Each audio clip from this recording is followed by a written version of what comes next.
Hello welcome to my channel. ఇవాళ కట్టి చేపల పులుసు ఎలా చేయాలో చెప్తానండి.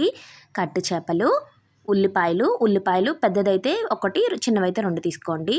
ఉల్లిపాయలు, కొంచెం అల్లం, వెల్లుల్లి ఒక జార్లోకి వేసుకుని అందులోకి కొంచెం జీలకర్ర, కొంచెం ఆవాలు, కొంచెం మెంతులు అనమాట, ఒక 2 స్పూన్లు ధనియాలు కూడా వేసుకొని ఇవన్నీ మెత్తగా మిక్సీలోని పేస్ట్ చేసుకోండి. పేస్ట్ చేసుకున్న తర్వాత కొంచెం చింతపండు నానబెట్టుకోండి.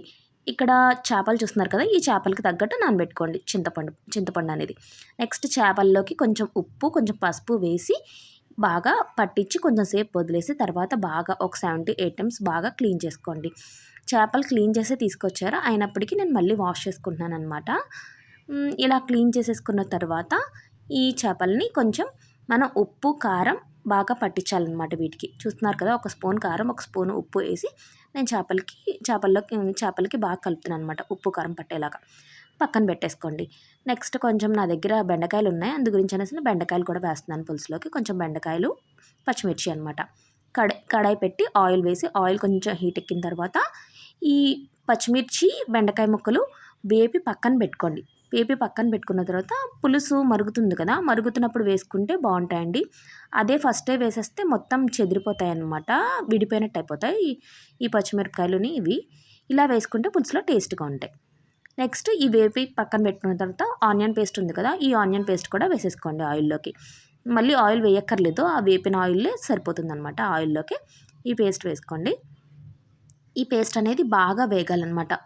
ఆనియన్లో ఉన్న నీరంతా పోయి మనం వేసిన ఆయిల్ అంతా పైకి వచ్చేంత వరకు బాగా వేపుకోవాలి. ఆనియన్ అనేది పచ్చివాసన పోయేంత వరకు. చూసారు కదా, ఆనియన్ ఇలా వేపుకోవాలన్నమాట.